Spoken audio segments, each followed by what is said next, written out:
शुभाशीष प्रिय विद्यार्थियों, पौधार ग्रुप ऑफ एजुकेशन के ऑनलाइन क्लास में आपका पुनः स्वागत करते हैं, अभिनंदन करते हैं। हिंदी के ऑनलाइन क्लास में आज जिस प्रकरण को लेकर हम आए पढ़ेंगे वो प्रकरण बहुत ही महत्वपूर्ण है।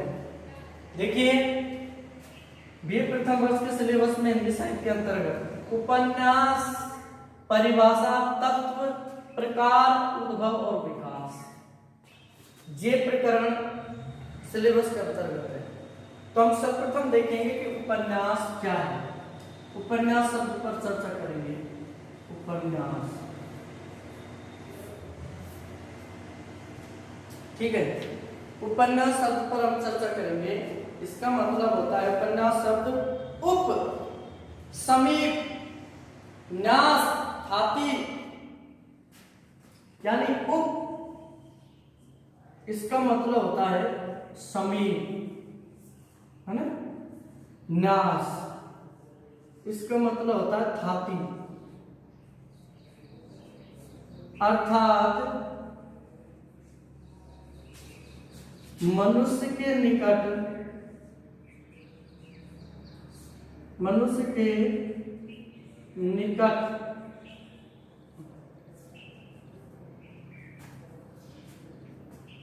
रहने वाला,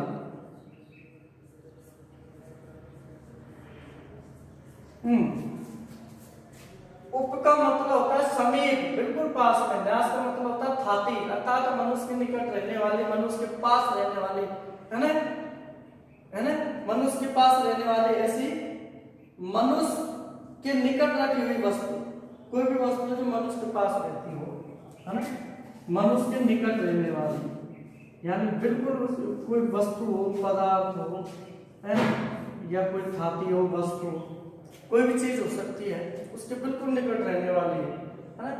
तो अर्थात इसका अर्थ क्या हुआ कि बिल्कुल जो हमेशा सदा मनुष्य के पास रहती हो, समीप रहने वाली वस्तु। उपन्यास का मतलब होता है जो हमेशा व्यक्ति के सदा पास रहती है, उसको कहते हैं उपन्यास, उसको कहते हैं उपन्यास, ठीक है ना। अब उपन्यास जैसी विधा, ये हिंदी साहित्य में इतनी वृहद विधा है और सारी विधाओं से सबसे ज्यादा रमणीय, रोचक, आकर्षक और मनोरंजनात्मक विधा है। क्योंकि ये वृहद विधा है, वृहद मतलब ये बड़ी विधा है, कहानी जैसा इसमें संक्षिप्तीकरण नहीं होता, क्योंकि इसमें अनेक छोटी छोटी कहानियों का एक समूह होता है जो इस पूरी कथा को आगे बढ़ाने में सहायक होते हैं, ठीक है ना। वैसे कहानी के समान ही उपन्यास के मूल तत्व माने जाते हैं 5, है ना, लेकिन कहानी में और उपन्यास में अंतर है, क्योंकि कहानी किसी एक विशेष घटना, किसी विशेष प्रसंग को लेकर लिखी जाती है, जबकि उपन्यास में कई छोटी छोटी कहानी, कई विशेष घटनाओं को लेकर एक समूह के रूप में एक वृहद कथा को लिखा जाता है, ठीक है ना। वो सब उपन्यास है। आप देखिए उपन्यास में हम कुछ पारिभाषिक चीजें देखते हैं। संस्कृत में उपन्यास का मतलब होता है, संस्कृत में उपन्यास है प्रसादनम, अर्थात उपन्यास ही सबसे ज्यादा प्रसाद, यानी प्रसाद के समान गुण देने वाला है, यानी प्रसाद गुण को व्यक्त करने वाली विधा है। जो उत्पत्ति कृत हुई अर्थ है उपन्यास से संस्कृति थी, यानी अर्थात किसी अर्थ को युक्तिपूर्ण ढंग से उपस्थित करने वाला जो विधा है वो उपन्यास है। किसी अर्थ को बहुत ही युक्तिपूर्ण ढंग से अगर प्रस्तुत करें पाठकों के समक्ष, श्रोताओं के समक्ष, तो विधा कौन सी मानी जाती है? उपन्यास विधा मानी जाती है। अब उपन्यास की परिभाषा कुछ विद्वानों ने दी है, अब उनको एक एक करके हम देखते हैं। कुछ विद्वानों ने उपन्यास की परिभाषा दी है। परिभाषा, परिभाषा,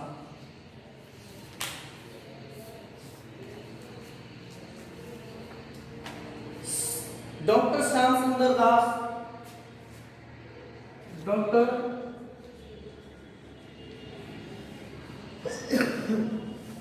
श्याम सुंदर दास, ये क्या कहते हैं? डॉक्टर श्याम सुंदर दास कहते हैं कि उपन्यास मनुष्य के वास्तविक जीवन की काल्पनिक कथा है। बिल्कुल, उपन्यास मनुष्य के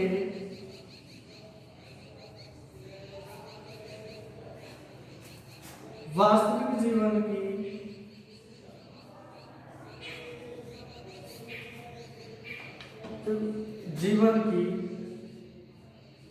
वास्तविक जीवन की काल्पनिक कथा है।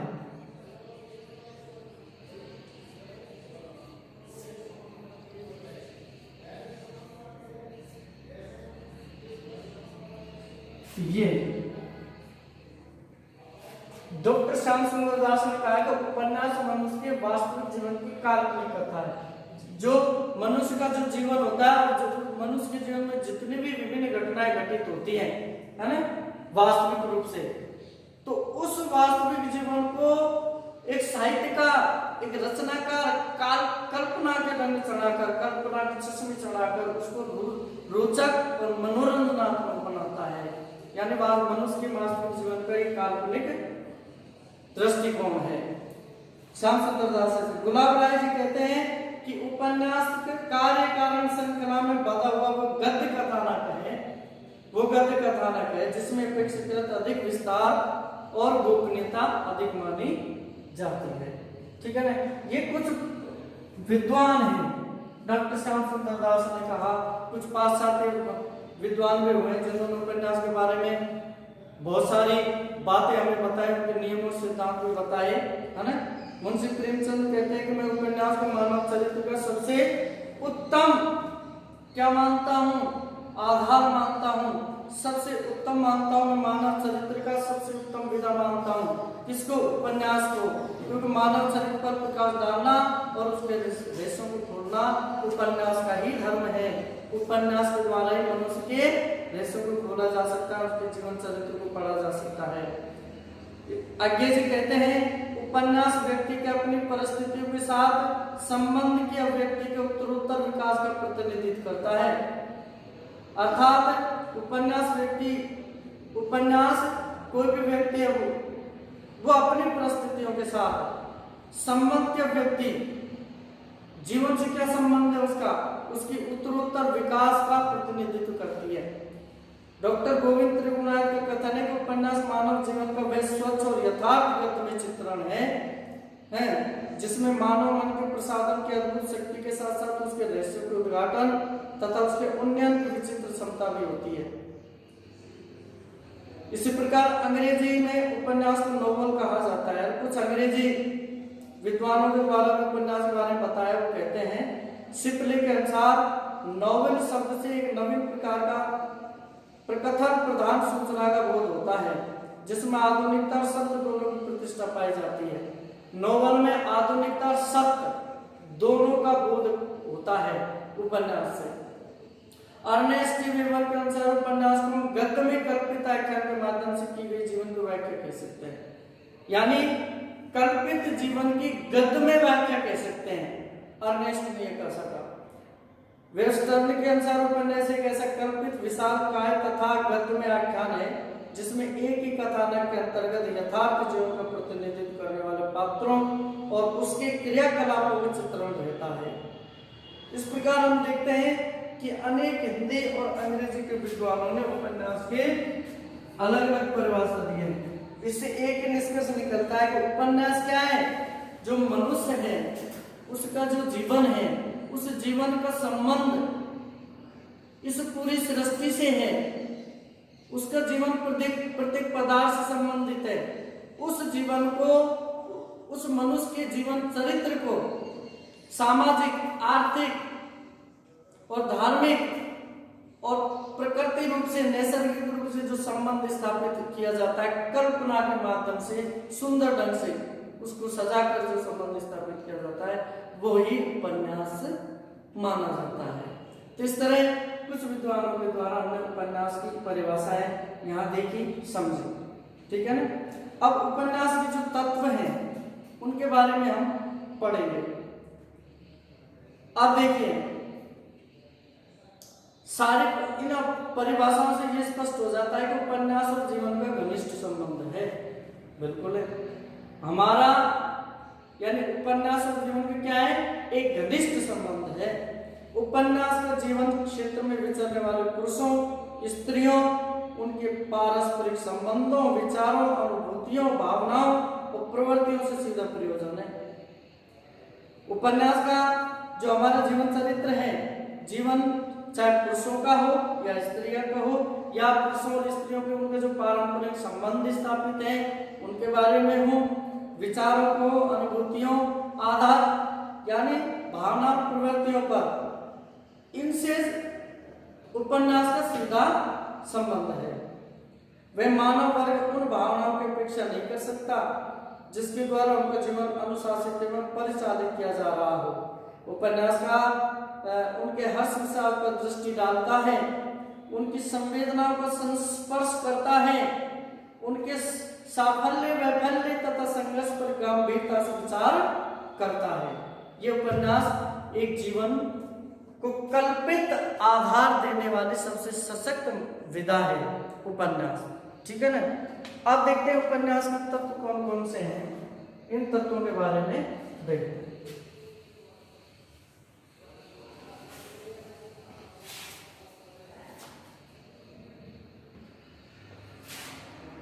उपन्यास के तत्व, उपन्यास के प्रमुख तत्व।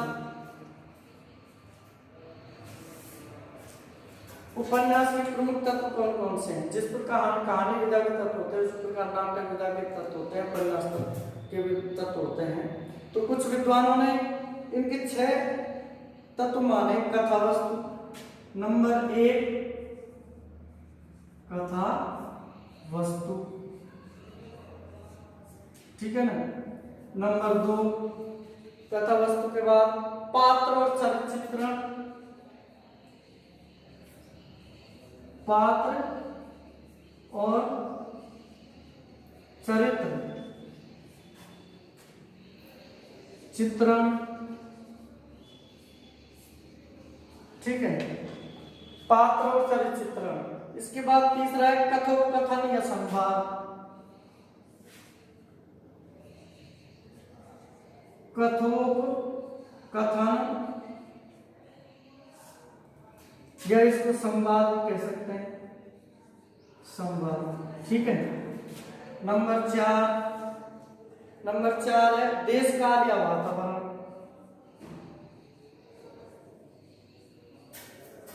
देश काल या वातावरण, वातावरण, ठीक है। नंबर 5 शैली, किस शैली में है। और नंबर 6 है उद्देश्य, उद्देश्य। तो ये उपन्यास के प्रमुख तत्व है ना। उपन्यास के प्रमुख तत्व कितने होते हैं? 6। कौन कौन से होते हैं?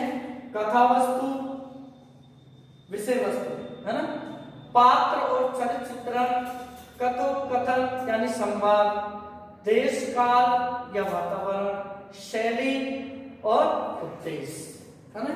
इस प्रकार ये 6 तत्व होते हैं। एक मिनट,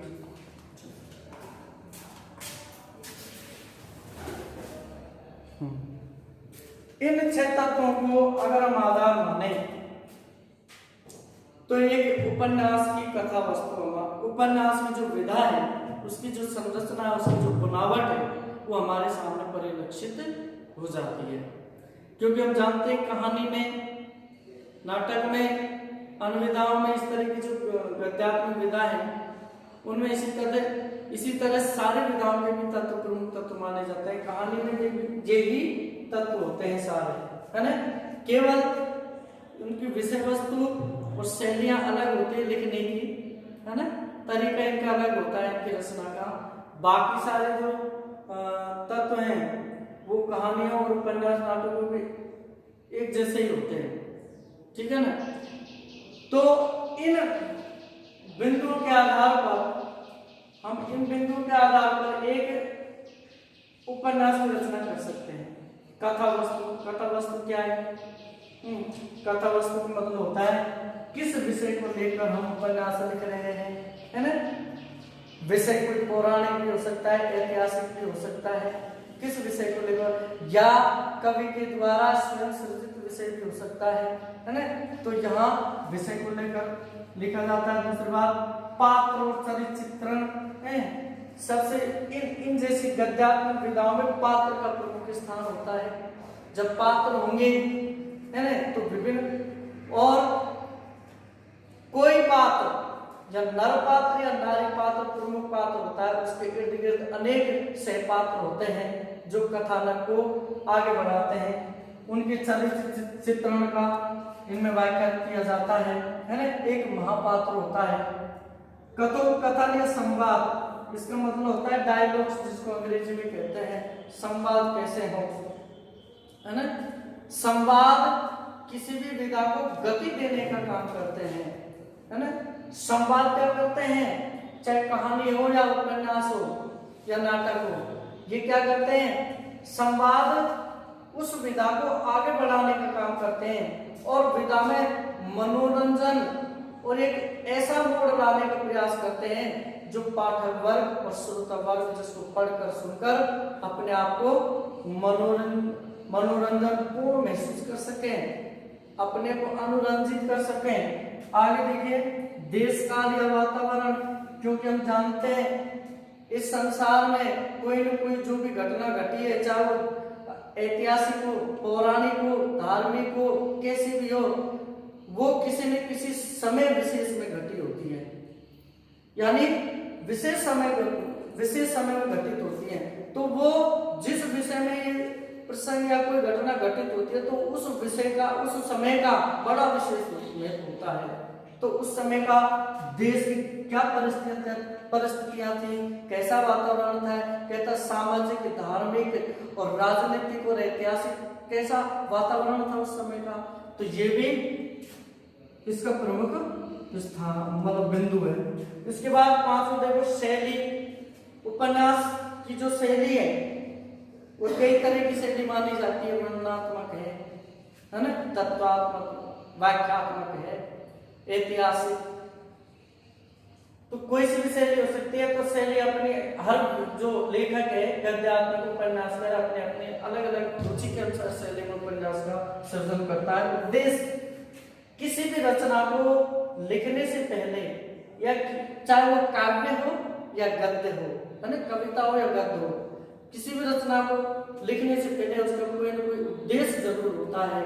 उद्देश्य निर्धारित कर दिया जाता है। उस उद्देश्य की पूर्ति के लिए उस विधा को हम लिखते हैं। कवि या कलमकार या कहानीकार, उपन्यासकार, नाटककार हैं, इतिहासकार कोई भी हो सकता है, वो एक नया उद्देश्य लेकर, अपने पूर्ण उद्देश्य लेकर उस उद्देश्य के पीछे कार्य करता है और उस उद्देश्य को सफल बनाने के लिए वो अपनी कृति को बहुत ही मनोयोग से लिखता है ना। समाज में व्याप्त बहुत सारी विसंगतियां हैं, बुराइयां हैं, अपराध बोध है, इन पर कटाक्ष करते हुए कवि या रचनाकार, जो कलमकार होते हैं, चिंतनशील प्रवृत्ति के जो लोग होते हैं, है ना, सहृदय व्यक्ति होते हैं, वो इन चीजों पर अपनी दृष्टि डालते हैं और इनको सुधारने के लिए इन पर वो इन विधाओं के माध्यम से लेखन करते हैं, जो लोगों के सामने फिर रखा जाता है, जिसको पढ़कर लोग आत्मसात हो जाते हैं, है ना। तो कोई भी रचना हो, कोई भी कार्य हो, उसका कोई ना कोई उद्देश्य अवश्य होता है, क्योंकि निरुद्देश्य कार्य प्रतिफलित नहीं होते, है ना। तो इसलिए इसका कोई ना कोई उद्देश्य होता है।